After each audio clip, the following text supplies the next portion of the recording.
첫 번째 챕터는 신념의 믿음과 신앙의 믿음에 대한 이야기를 이제 하려고 하는데요. 자, 믿음이라는 이 추상 명사는 다양한 의미를 지니고 있는데 크게 보면 두 가지예요. 첫째는 어떤 생각이나 말에 대해서 내가 확신하는 거죠. 누가 한 말에 대해서 내가 믿거나 내가 한 말, 내가 한 생각에 대해서 내가 믿는 거죠. 또 하나는 어떤 대상 자체에 대한 인격적인 신뢰도 믿음에 포함됩니다. 내가 누구누구를 믿는다라고 이야기하죠. 나는 우리 어머니를 믿는다. 이 이야기는 대상에 대한 인격적인 신뢰를 이제 이야기하는 거잖아요. 이처럼 믿음이라는 이 추상명사는 어떤 생각이나 말에 대한 확신 또는 어떤 대상에 대한 인격적인 신뢰, 이렇게 이야기를 두 가지로 이렇게 나누어 볼 수 있습니다. 자, 믿음에 굳게 서라라는 우리의 이 사후는 어떤 걸까요? 어떤 생각이나 말에 대한 확신을 의미하겠죠. 누구의 생각? 내가 한 생각. 내가 한 그 말, 그거에 대한 믿음을 굳게 갖고 견고히 서라라는 그러한 의미이죠.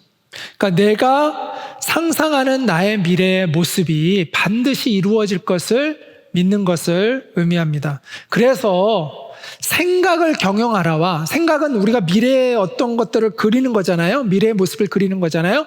믿음의 굳게 살아가 연결되어 있죠. 그래서 생각을 경영하는 거죠. 우리가 상상하는 거죠. 미래를 상상하는 거죠.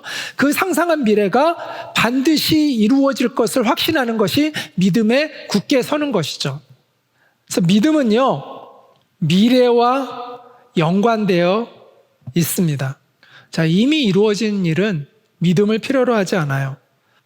이처럼 믿음은 과거의 것은 믿음을 필요로 하지 않습니다. 미래의 것이 믿음을 필요로 하는 것이죠. 내가 경험했으면 믿음이 필요 없습니다. 아직 경험하지 못했기 때문에, 완전히 경험하지 않았기 때문에 믿음이 필요한 겁니다. 눈에 보이는 것은 믿음이 필요하지 않습니다. 눈에 보이지 않는 영역이 우리에게 믿음이 필요한 것이죠. 그래서 성경은 믿음에 대해서 이렇게 얘기하는데, 믿음은 바라는 것들의 실상이요, 보이지 않는 것들의 증거니라고 이야기합니다. 내가 바라고 있는 것을 이미 이루어진 것처럼 여기는 게 믿음이라는 거예요.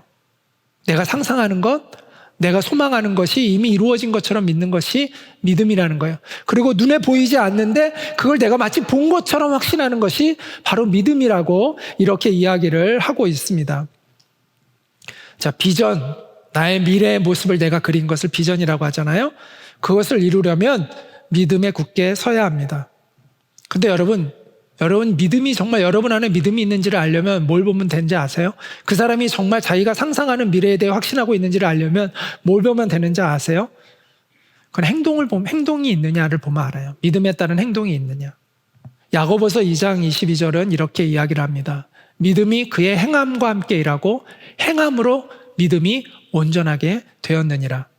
믿음과 행함은요, 연결되어 있어요. 믿으면 행동하고요, 믿지 않으면 행동하지 않습니다. 어떤 사람이 믿는다고 말을 하는데, 나는 미래에 뭐뭐무엇이 될 거라고 난 믿어. 근데 아무 노력을 안 해요. 그럼 그 사람은 안 믿는 거예요. 아직 안 믿는 거예요. 말만 할 뿐이지 실제로는 안 믿고 있는 거예요. 우리가 정말 내가 확신하면 행동하게 되어 있다는 거죠. 노력하게 되어 있다는 거죠. 내가 소망하는 것이 반드시 이루어질 걸 믿으면 그걸 위해서 노력하게 되어 있어요. 내가 사법고시에 내가 합격할 걸 정말 내가 믿으면 열심히 공부하게 되어 있어요. 그런데 내가 그렇지 않는다. 그럼 안 믿는 거죠. 그래서 우리가 믿음에 굳게 서야 한다라고 이야기를 하는 것입니다. 이것은 우리가 그렇게 행동해야 한다는 것을 포함하고 있는 거거든요. 그런데 우리가 여기서 멈추지 않고, 그럼 성경적 믿음은 무엇인가에 대한 이야기를 하려고 합니다. 자, 아까 앞에서도 비슷한 맥락이지만 세상에서의 그 믿음은요, 내 꿈을 실현하는 것이죠. 내가 마음속에 품은 비전을 이루는 것, 내 마음속에 품은 비전, 내가 주장하고 외친 말이 실제로 이루어지는 동력을 제공을 합니다. 그것을 위해서 행동하게 하고 노력하게 하고 전진해 나가게 우리를 격려해 줍니다. 그런 믿음을 우리는 흔히 뭐라고 하는지 아세요? 그걸 신념이라고 얘기하는 거예요. 신념. 신념은 무엇을 이룬다고요? 우리의 자아 실현을 이루게 합니다. 그런데 신념은요, 내 목표를 이루게는 하지만 하나님의 목적을 이루게는 못합니다. 하나님의 구원을 내 인생에 이루게 하고 하나님의 목적을 내 삶에 실현하게 하는 것은 신념으로 되는 것이 아닙니다. 그래서 성경은 그 믿음을 신념과 구별해서 뭐라고 얘기할까요? 신앙이라고 이야기를 합니다. 그래서 신념은 belief고 신앙은 faith라고 합니다. 그런데 흥미로운 것은 우리 기업의 사운이 영어로 믿음에 굳게 서라가 뭐라고 표현되어 있는지 아세요? belief를 쓸까요? faith를 쓸까요? follow the faith라고 되어 있습니다. 저거를 belief라고 표현하지 않고 follow the faith라고 표현하고 있다라는 거죠. 이거는 신념의 차원의 믿음에 멈추지 말고 신앙의 차원으로 승화되어야 한다는 것을 암시하고 있는 거예요. 우리 기업의 핵심 가치와 매우 유사한 말씀이 성경에 나오는데 이사야 7장 9절에 나옵니다. 이렇게 나오는데요. 자, 만일 너희가 굳게 믿지 아니하면 너희는 굳게 서지 못하리라. 믿음 위에 굳게 서라가 이사야 7장 9절에 이렇게 표현되어 있어요. 만일 너희가 굳게 믿지 아니하면 너희는 굳게 서지 못하리라. 이렇게 말씀하고 있는데 여기 재밌는 게 뭔지 아세요? 굳게 믿다와 굳게 서다라는 단어가 똑같은 단어예요. 아만이라는 단어에 똑같은 단어를 써요. 재밌죠? 굳게 믿는다와 굳게 선다라는 것이 동일한 단어를 쓴다는 거예요. 이 단어는요, 확증하다, 신뢰하다 이런 뜻도 있고요, 지탱하다라는 뜻도 있어요. 그래서 이게 믿는다는 의미도 있고 선다는 의미도 있는 거예요. 흥미롭지 않습니까? 믿다와 서다가 같은 단어라는 게. 저도 성경을 연구하면서 이거 보고 되게 정말 흥미로웠어요. 깜짝 놀랐어요. 믿다와 서다는요, 같은 의미입니다. 믿지 않으면요, 설 수 없고요. 굳게 서려면 굳게 믿어야 합니다. 그런데 여기에서 우리가 무엇을 굳게 믿어야 굳게 설 수 있다고 말하는 것일까요? 그러니까 무엇을 네가 굳게 믿지 아니하면 너는 굳게 서지 못하리라고 말씀하고 있는 거예요. 이 성경에서. 자, 성경을 우리가 해석할 때는 앞뒤 문맥을 보고 해석해야지 저것만 딱 따로 해석을 하면 내 마음대로 해석이 됩니다. 근데 그게 아니라 저 말의 의미를 이해하려면 저 말이 나온 배경을 이해해야 돼요. 자, 저 말은 어디에서 나온 거냐면 이사야라는 유명한 선지자가 있습니다. 이스라엘이 BC 586년에 바벨로니아에게 멸망을 당하거든요. 근데 그 전에 그 멸망당할 것을 한 100몇십 년 전에 예언했던 사람이 이사야 선지자예요. 근데 이 이사야 선지자가 그 당시에 왕이 아하스라는 왕이었습니다. 이 아하스가 이스라엘이 그때 지금 우리나라처럼 북과 남으로 나누어져 있었어요. 아하스는 남쪽 유다라는 그 나라의 왕이고요. 북쪽 이스라엘은 또 따로 있었어요. 그런데 이 이사야 선지자가 남유다의 왕이었던 아하스에게 그 당시에 이제 북이스라엘이 다른 나라와 같이 동맹을 맺어가지고 남쪽 유다를 침략을 했습니다. 네, 아람이라는 나라와 북이스라엘이 같이 남쪽 유다를 침략을 했는데 그때 그 아하스 왕이 막 두려워 떨고 있는데 이사야 선지자가 하나님의 말씀을 가서 그에게 전하는데요. 뭐라고 얘기하냐면 아람이라는 나라는 약해질 거다. 그리고 북이스라엘은 65년 안에 멸망을 당할 것이다. 실제로 북이스라엘은 아시리아라는 나라에게 멸망을 당합니다. BC 722년에. 그걸 미리 예언을 했어요. 이사야가. 65년 안에 멸망하게 될 거라고. 그 이야기를 아하스에게 전합니다. 그리고 나서 아하스에게 한 말이 이 말이에요. 만일 너희가 굳게 믿지 아니하면 너희는 굳게 서지 못하리라. 자, 여기서 무엇을 굳게 믿어야 굳게 선다고 이야기한 것인가요? 바로 하나님의 약속의 말씀입니다. 하나님이 지금 너에게 하시는 그 말씀을 네가 굳게 믿으면 너는 굳게 설 것이다 라고 이야기하고 있는 거예요. 자, 신념은요 자신에 대한 믿음입니다. 근데 신앙은요 하나님에 대한 믿음입니다. 신념은 내가 한 말에 대한 믿음이라면, 신앙은 하나님이 하신 말씀과 약속에 대한 믿음을 신앙이라고 이야기하는 것입니다. 우리가 하나님을 알지 못할 때는요 신념으로 살아갈 수밖에 없어요. 그렇죠? 모르니까, 하나님을 모르니까, 신앙이 없으니까 신념으로밖에 살 수가 없어요. 그나마 신념이 좀 도움이 돼요. 우리가 세상을 용기 있게 살아가고 좀 어려움이 오더라도 우리가 신념이 있으면 그걸 극복해 나가는데 도움이 됩니다. 그런데 우리의 계획은 앞에서도 늘 강조하지만 결국은 세월에 굴복하게 되어 있습니다. 우리의 소망도, 우리가 꿈꿔왔던 인생도 결국은 다 허무로 종결됩니다. 그게 인생이잖아요. 그런데 시간이 굴복시킬 수 없는 계획이 있어요. 시간이 굴복시킬 수 없는 약속이 있어요.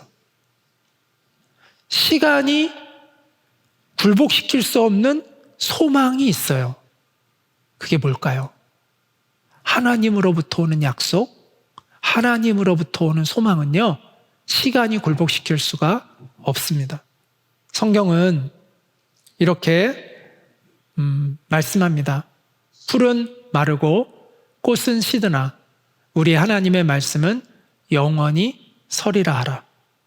하나님의 말씀만이 영원하다는 것이죠. 그리고 또 이렇게 말씀합니다. 온 땅은 여호와를 두려워하며 세상의 모든 거민들은 그를 경외할지어다. 그가 말씀하심에 이루어졌으며 명령하심에 경고히 섰도다.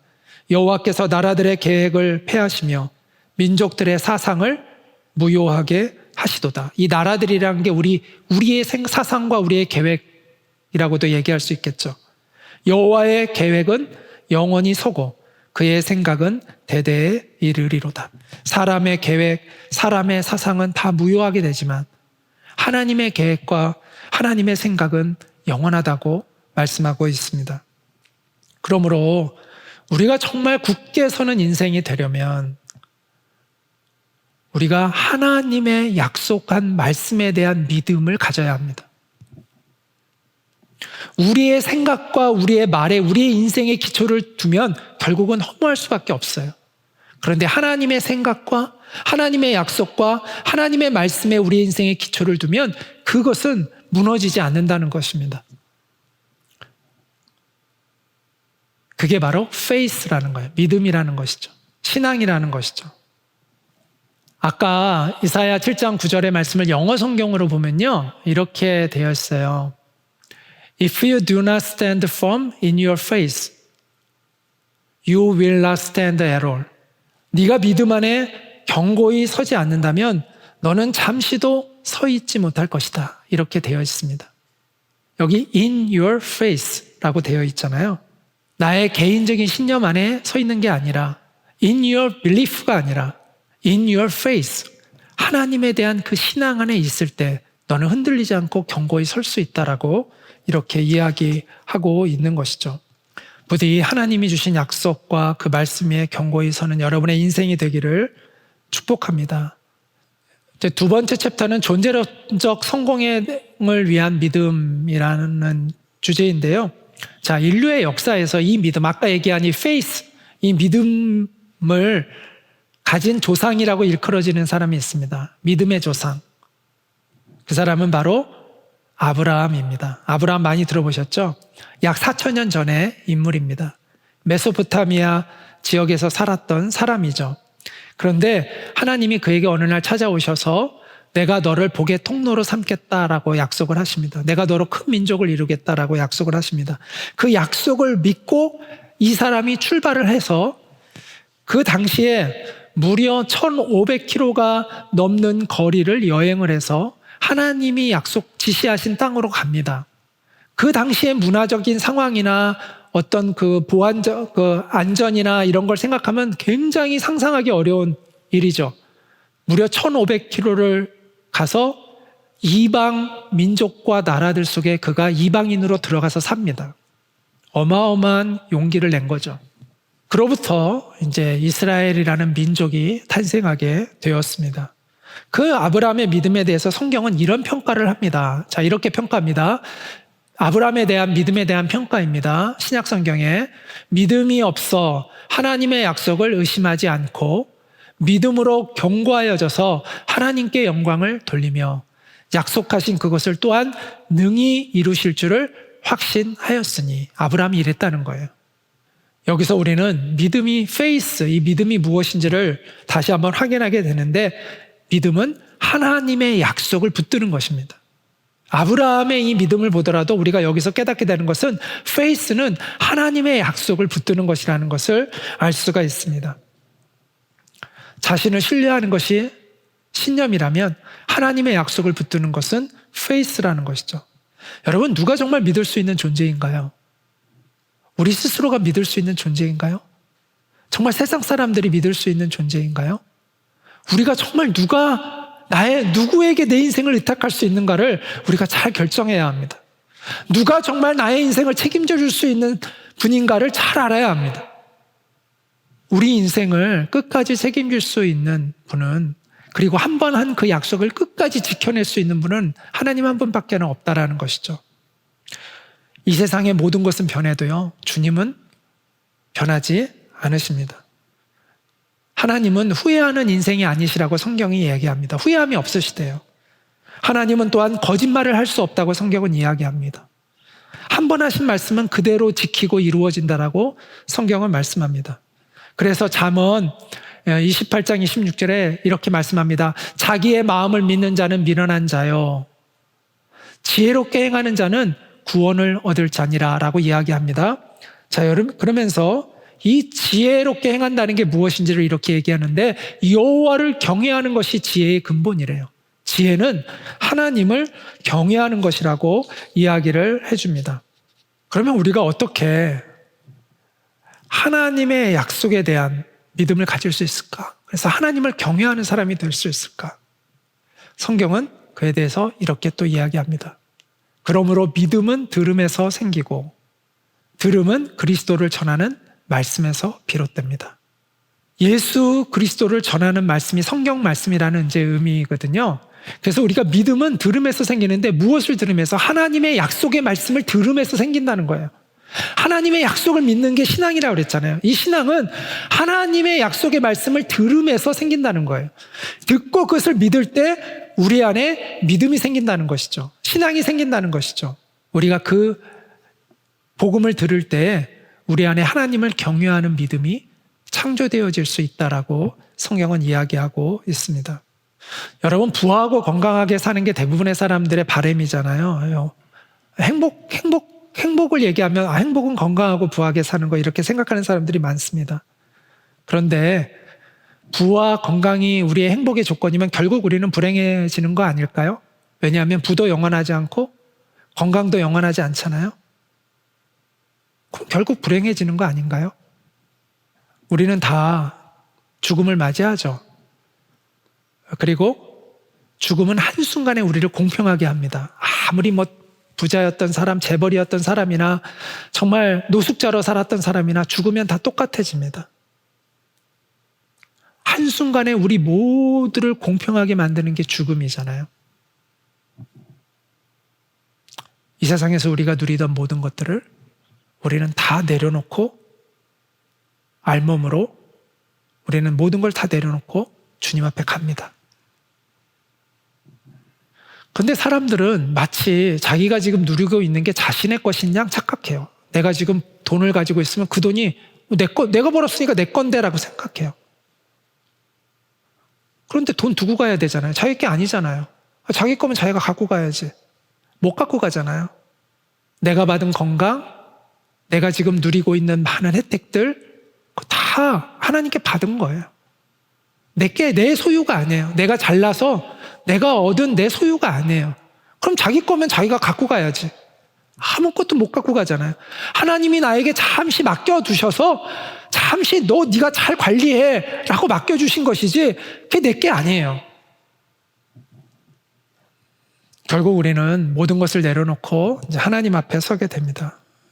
그때 우리는 하나님 앞에 이런 질문을 받게 됩니다. 너는 이 땅에서 살 때 어떤 믿음을 가지고 넌 살았니? 너는 정말 나의 약속을 믿고 살았니? 내가 너에게 준 은사와 재물과 능력으로 너는 무엇을 했고 또 어떤 열매를 맺으며 살다가 왔니? 우리는 그에 대한 질문을 받게 될 것이고 그에 대한 책임을 하나님 앞에서 지게 될 것입니다. 그래서 사실은 믿음에 굳게 선다와 겸손히 섬긴다가 자연스럽게 연결됩니다.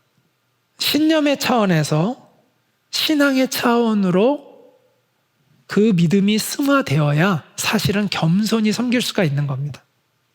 하나님이 주신 약속의 말씀을 믿는 사람은 겸손한 사람이 됩니다.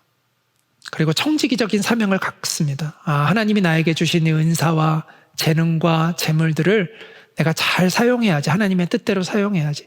내 게 아니라 하나님이 나에게 주신 것이니까 내가 잠시 누리는 거니까 이걸 가지고 내가 잘 하나님 앞에서 써서 하나님 앞에서 좋은 선한 열매를 맺고 주님 앞에 서야지라는 마음을 갖게 되는 것이죠.